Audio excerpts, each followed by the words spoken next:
We are confronted primarily with a moral issue. It is as old as the Scriptures and is as clear as the American Constitution. The heart of the question is whether all Americans are to be afforded equal rights and equal opportunities, whether we are going to treat our fellow Americans as we want to be treated.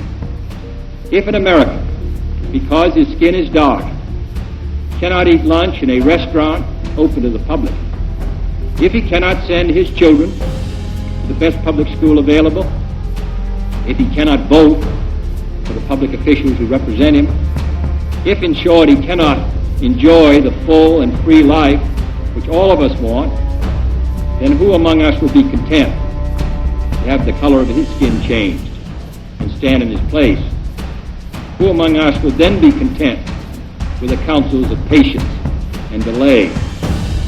100 years of delay have passed since President Lincoln freed the slaves, yet their heirs, their grandsons, are not fully free. They are not yet freed from the bonds of injustice. They are not yet freed from social and economic oppression. And this nation, for all its hopes and all its boasts, will not be fully free until all its citizens are free.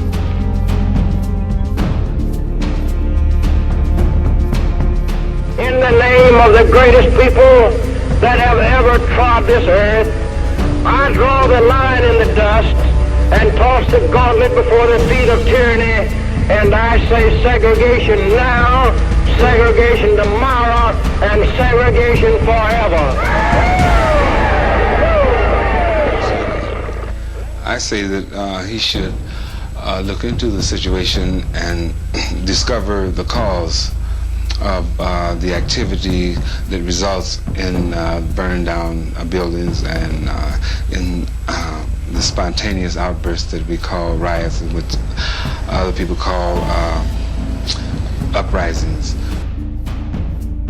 That white people organize themselves outside of the Democratic Party, outside of the Republican Party, and to move to destroy and eliminate these parties, and to establish new political machinery that is not wedded to the interests of exploiting corporations and exploiting businessmen who are profiting from the status quo.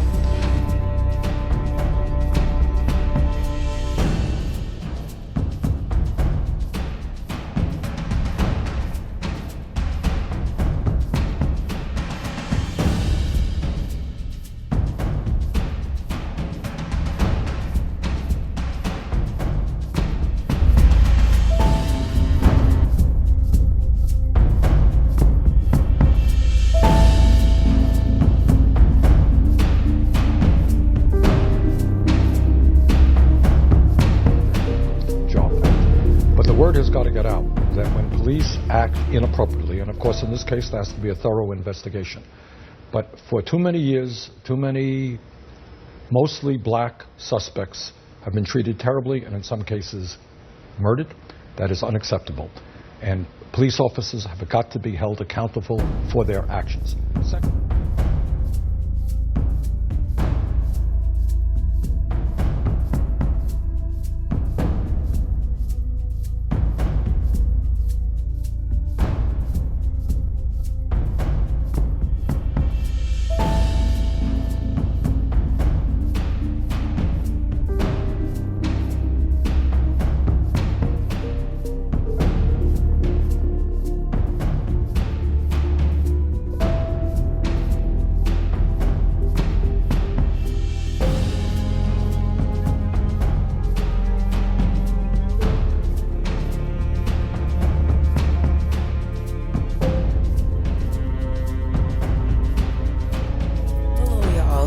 And today, we're going to be discussing the ignorance of y'all's president.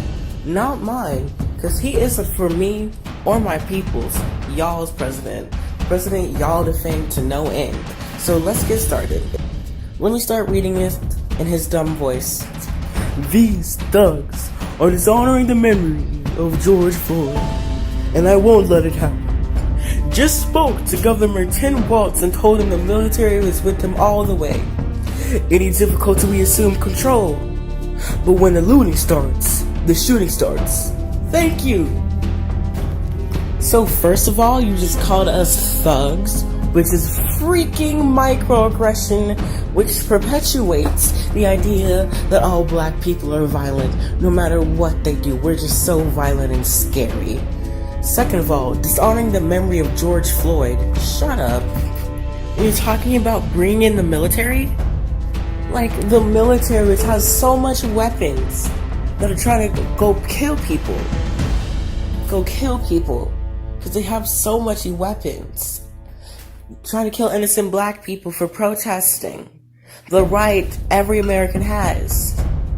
And then he says, when the looting starts, the shooting starts. You're trying to make a rhyme and a joke out of a man's death? That's not funny. And you want to draw the line at looting, taking goods off that Target, which refused to sell them milk. Because the officers, they maced them in the eyes and had tear gas. They refused to sell them milk. So you know what they did? They looted the hell out of that Target. Like, it's so right, Lucy. So deserves to be looted, not selling them that stuff. And the media doesn't show the aftermath of it. The Black Lives Matter protesters had stands and they handed out stuff to those poor people who had tear gas and got maced. So yeah. In looting, why do you care about the looting? That Target, that billion-dollar industry called Target is replaceable. They have so many other stores. Like, George Floyd's life is not replaceable. Those people's pain are not replaceable. It's lifelong. So just shut up, Donald Trump. No, you're not my president. And lastly, let's discuss this one. I'm not gonna read it in my Donald Trump voice because I'm tired. The National Guard has arrived on the scene. They're in Minneapolis, fully repaired. George Floyd will not have died in vain. Respect his memory. So people rightfully protesting and rioting about George Floyd's death he died in vain for that? No. He died in vain because a police officer had his knee on his neck and let him die. So Donald Trump, I have one message for you. Leave black people alone. We don't need you. Because you're racist and you don't want to support us, so go somewhere.